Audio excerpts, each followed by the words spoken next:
Hey Tribe, in today's video I want to talk about how understanding your competitors can actually help in your marketing.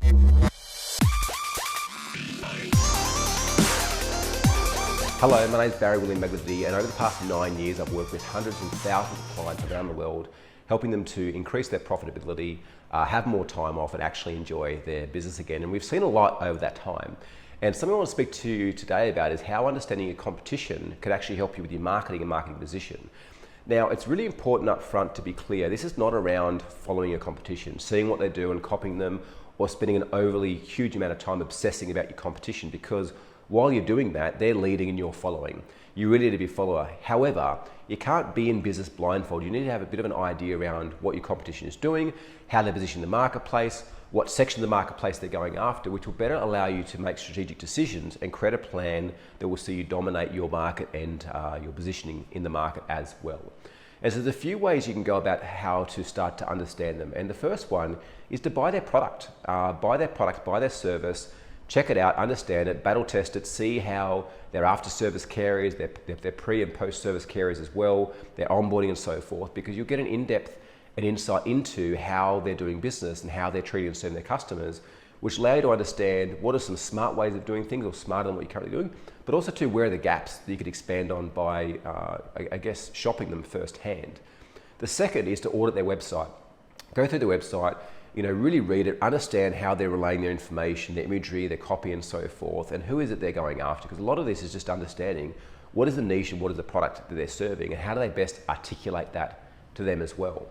The third one, a little bit of an ninja one, but you can go on Google and set up Google Alerts to get alerted an email every time your competitors are spoken about online. So whether it's they're getting an interview, they're launching a new product or something like that, you can get Google Alerts allow you to be up to date with what's happening for them. You can also book Google Alerts on there for yourself, for your name, for your company name as well, so you can keep a bit of a track around what's happening with you in the online space too. Number 4 is to secret shop. So this might tie in with number 1, is that you might actually have one of your staff members secret shop. One of my earlier businesses in kitchen and bathroom manufacturing, anytime I hired a new employee, one of their first jobs was to secret shop my competition. So they would get quotes from my local competition, and as a way that I could just check in on if they were saying anything about me, what they were saying about me, the price in terms of their positioning, what products they were using in the marketplace. There's a really good chance for me to keep my finger on the pulse. Once again, not to follow them, but to lead and to understand where we can constantly cut in. And that allowed us to grow into one of the largest kitchen renovation companies in Tasmania very, very quickly, and take a huge market share from our competition just because we had the inside information. And I'm sure they did it to me from times as well. And number 5 is to really understand strategy. And there's a couple of good resources there. Episode 86 of the Comeback Game podcast. I interview a lady called Babette, who is phenomenal when it comes to strategy, competitive research and positioning. Or you can also Google Michael Porter on strategy as well and read some of the blogs he's done there. But strategy is not what a lot of people think, which is simply putting together a business plan to achieve some goals.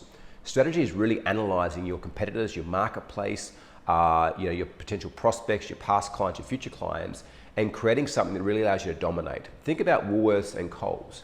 Woolworths launched the Ooshies strategy around how you could get a little rubber Lion King toy to align with the re-release of the Lion King. At that time, Coles were releasing miniature packaging of general shopping products.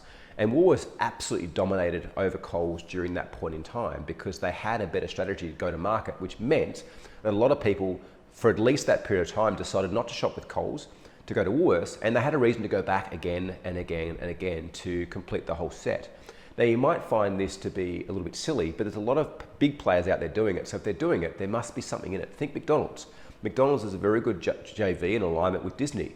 So anytime there's new Disney movies being released, McDonald's are releasing the toys, and of course kids, I was going to say manipulate, but influence their parents to go to McDonald's to get a Happy Meal time and time again to get the full collection. And think about it, if you're a parent, you've probably experienced this yourself as well. So how can you start to look at creating a strategy that will allow you to dominate over your competition? But in order to do that, you first must understand the lay of the land. You must understand how they're showing up.